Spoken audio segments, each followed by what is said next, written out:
আসসালামু আলাইকুম, welcome back to my channel. কেমন আছেন সবাই? আশা করছি ভালো। আজকের রেসিপিতে থাকছে বেগুন ভর্তা। এই বেগুন ভর্তাটা আমি হোটেল স্টাইলে করে দেখাবো।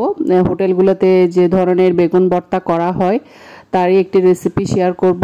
এই বেগুন ভর্তাটা খেতে এতটাই মজা, আমি শিওর যে আপনারা বাসায় একবার ট্রাই করলে আবারও ট্রাই করতে চাইবেন, কারণ এটি বানানো খুবই সহজ এবং ঝামেলা ছাড়াই বানানো যায় যে কোনো সময়ে। তো যে কোনো সময় ঝটপট বানিয়ে গরম গরম ভাতের সাথে পরিবেশন করতে পারেন। এরকম আরও নিত্য নতুন রেসিপি পেতে চাইলে আমার চ্যানেলটা প্লিজ সাবস্ক্রাইব করবেন আর পাশে থাকা বেল আইকনটি অন করে দিবেন। আর যদি ভিডিওটা ভালো লাগে তাহলে লাইক কমেন্ট শেয়ার করবেন। তো চলুন কথা না বাড়িয়ে মূল রেসিপিতে যাই। এখানে আমি বড় সাইজের দুইটা বেগুন নিয়ে নিয়েছি, যে বেগুনগুলো স্পেশালি ভর্তাতে ব্যবহার করা হয়। এরকমই দুইটা বেগুন নিয়ে নিয়েছি। এখন বেগুনগুলোকে আমি চুলায় পুড়িয়ে নিব। যে দেখুন বেগুনগুলোকে আমি পুড়িয়ে নিলাম। পুড়িয়ে নিয়ে আমি বেগুনের যে উপরের স্কিনটা আছে সেটা ছাড়িয়ে নিয়েছি। এবার আমি বেগুনের যে বোটাটা আছে, এই যে দেখুন, এই বোটাগুলো ফেলে দিব। পোড়ানোর কারণে বেগুনগুলো অনেকটাই নরম হয়ে গিয়েছে। আমি একটা স্প্যাচুলা দিয়ে বেগুনগুলোকে ম্যাশ করে নিচ্ছি। প্রথমে কোনো পোকা আছে কিনা আমি চেক করে নিব।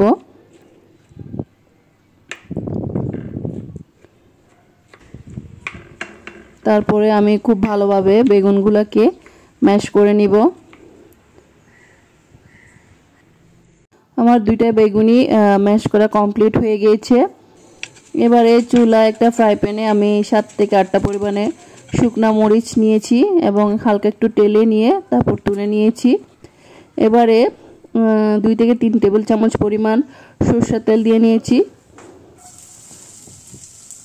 এবার দুটো বড় সাইজের পেঁয়াজ এতে দিয়ে দিয়েছি। পেঁয়াজগুলোকে হালকা একটু তেলের সাথে নেড়ে নিচ্ছি। খুব বেশি ভাজবো না, একটু কচকচে হয়ে গেলে। হোটেলগুলোতে অনেকক্ষণ পর্যন্ত ভর্তাটা সার্ভ করতে হয়, এই জন্য কাঁচা পেঁয়াজ দিলে ভর্তাটা খুব তাড়াতাড়ি নষ্ট হয়ে যায়। তাই পেঁয়াজটাকে হালকা একটু তেলের সাথে রোস্ট করে নিলে ভর্তাটা অনেকক্ষণ পর্যন্ত ভালো থাকে। এদিকে আমি শুকনা মরিচগুলোকে, যেগুলোকে আমি টেলে নিয়েছি, হালকা একটু এর সাথে হালকা একটু লবণ দিয়ে আমি কষলিয়ে নিচ্ছি।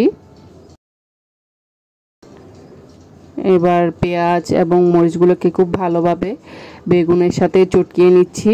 আমি খুব ভালোভাবে বেগুনগুলোকে পেঁয়াজ এবং মরিচের সাথে হাত দিয়ে মাখিয়ে নিচ্ছি। যত বেশি সময় ধরে হাত দিয়ে চটকিয়ে ভর্তাটা মাখিয়ে নেবেন ততই টেস্টটা ভালো আসে আমার মতে।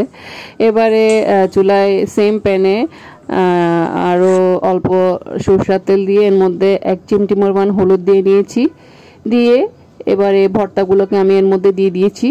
এখন বলতে পারেন হলুদটা কেন দিলাম। হলুদটা দেওয়ার কারণ হচ্ছে ভর্তার থেকে একটা হলুদাভ কালার আসবে, দেখতে কিন্তু খুব সুন্দর লাগে, তাই হলুদটা দিলাম এখানে। আবারও খুব ভালোভাবে ভর্তাটাকে আমি তেলের সাথে মাখিয়ে নিচ্ছি।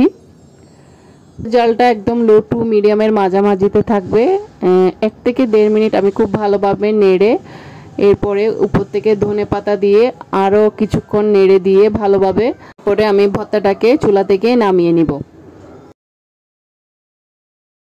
এই যে দেখুন হোটেল স্টাইল আমার বেগুন ভর্তাটা তৈরি। কালারটা দেখুন কতটা সুন্দর এসেছে। আমরা বাঙালিরা ভর্তা ভাতের কিন্তু পাগল। গরম গরম ভাতের সাথে এরকম ধোয়া ওটা ভর্তা থাকলে আর কি লাগে। আশা করছি আমার আজকের এই রেসিপিটা আপনাদের ভালো লেগেছে। দেখা হবে অন্য আরেকদিন অন্য কোনো নতুন রেসিপি নিয়ে। ততক্ষণ পর্যন্ত ভালো থাকবেন, সুস্থ থাকবেন। আপনাদের সকলের সুস্বাস্থ্য কামনা করে বিদায় নিচ্ছি। আল্লাহ হাফেজ।